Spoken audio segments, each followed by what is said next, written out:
మొన్న రీసెంట్గా బంగ్లాదేశ్లో జరిగిన సంఘటన గురించి ఎవ్వరు నోరు మెదపలేదు. బట్ ఇప్పుడు 4-5 రోజుల నుంచి ఒకటే టాపిక్ ఇన్స్టాగ్రామ్ ఓపెన్ చేస్తే శివాజీ గారి గురించి. ఆయన చెప్పిన దాంట్లో ఏం తప్పు ఉందని, ఆడవాళ్ళు బట్టలు మంచిగా వేసుకోవడంలో తప్పేముంది, ఆయన 2 పదాలు వేరే విధంగా వాడాడు, ఓకే, దానికి క్షమాపణ కూడా చెప్పారు, దానికి సరిపోయింది. అయినా కూడా ఇంకా ఇంత రచ్చ ఎందుకు చేశారు అంటే, మీకు మీ బట్టలు ఎలా ఉన్నా పర్లేదు కానీ ఎలా ఉన్నా అంటే మీ ఇష్టం వచ్చినట్టు మీరు ఉంటా అంటారు. దాన్ని బట్టి ఏం అర్థం, మాకు సిగ్గు శరం లేదు, మేము ఎట్లనైనా ఉంటాము అని అంతే కదా అర్థం. శివాజీ గారు చెప్పిన విధానం కొంచెం అటు ఇటు ఉంది, దాన్ని మార్చుకొని వేరే విధంగా చెప్పి ఉంటే బాగుందని అనుకుంటున్నాను. ఓకే, దానికి కూడా శివాజీ గారు క్షమాపణ చెప్పారు. ఈ విషయాన్ని ఇంత రచ్చ చేస్తున్నారంటే, మళ్ళా బంగ్లాదేశ్లో అంత పెద్ద సంఘటన జరుగుతుంటే అప్పుడు ఎందుకు ఎవ్వరు నోరు లేపలేదు?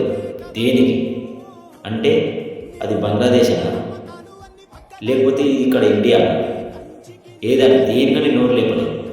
అప్పుడు నోరు లేపలేదు, ఇప్పుడేమో ఏకంగా ప్రెస్ మీట్లు, ఛానళ్ళని, వీడియోలని పెట్టేస్తున్నారు. ఇన్స్టాగ్రామ్ ఓపెన్ చేస్తే ఏదో ఒక వీడియో వచ్చేస్తూనే ఉన్నది. అంటే దీన్ని బట్టి అర్థమైంది. ఆయన చెప్పిన విధానం ఏంది, ఆడవాళ్ళు బట్టలు మంచిగా వేసుకోండి అని చెప్పింది. దాంట్లో తప్పు లేదు, ఆయన చెప్పిన దాంట్లో తప్పే లేదు. అంటే మీ ఇష్టం వచ్చినట్టు మీరు ఉంటే అది ఇంట్లో ఉండండి, బయటకి ఎందుకు తీసుకొస్తారు?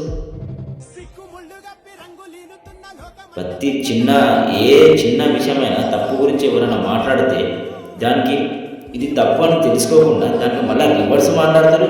వాళ్ళే మాట్లాడగా కూడా ఇంకో నలుగురు దానికి సపోర్ట్ చేయడం. ఇక్కడ గమనించండి, శివాజీ గారికి ఎంతమంది సపోర్ట్ చేస్తారు, మీరున్న నలుగురికి ఎవరు సపోర్ట్ చేస్తారు అంటే శివాజీ గారు తప్పు వేసిదే ఒకవేళ తప్పు చేస్తే ఖచ్చితంగా ఆయనకే కామెంట్ వస్తాయి. ఆయన తప్పు మాట్లాడితే కానీ ఒకసారి చూడండి, ఆయనకే సపోర్ట్ వస్తుంది, మీకు కాదు. ఏదో నలుగురు వెనకాల వేసుకొని నలుగురితో అనుకుంటే మీకు రాదు. అంటే మీ ఇష్టం వచ్చిన మేము తిరిగేస్తాం, మేము ఇష్టం వచ్చినట్టు ఉంటే ప్రాబ్లం ఏమైతుందో తెలుసా? ప్రపంచంలో మిమ్మల్ని చూసి ఇంకొకరు అలవాటు అవుతారు. ఎందుకంటే చిన్న పిల్లలు ఉంటారు, వాళ్ళు ఉంటారు, వీళ్ళు ఉంటారు. మిమ్మల్ని చూసి మీరైతే ఎలా ఎదుగుతారో మీ పిల్లలే కాకుండా బయట వాళ్ళు కూడా అలాగే తయారవుతారు. అందుకని చెప్పేది, ఒకరిని చూసి ఇంకొకరు ఖరాబ్ అయిపోతారు.